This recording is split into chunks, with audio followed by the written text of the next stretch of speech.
Yan. Wala ka sa mga silicone to? Ayun o. Yan. Mayroon?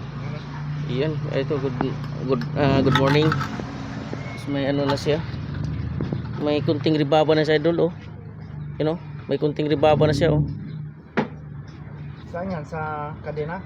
O... Hindi, doon sa ano to, sa karamihan yan sa tawag yung connecting bearing.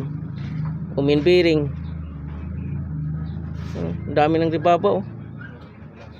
Tapos ito pukpukin mo nga to kasi umumpok siya, oh. Nag-gutter yata. Tapos maingay unang under issue talaga idol pagkat siya nagpapababa ng strainer. Maingay sa umaga. Itong nakita kong dahilan idol, oh. Wala sang yero. Yan, kasi pag may yero ka, yan katulad nito, may yero pa mali tayo, may yero. Nai-stack mo na yung langis dito. Kapag start mo, mabilis siyang umangat. Dahil wala sang yero, bagsak agad dun sa oil pan.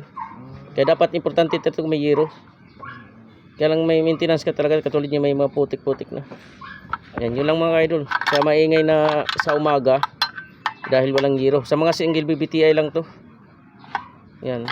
Kaya ito dapat mayroong yero siya para laging may stock langis sa loob. Yan lang yung sabi. At ito.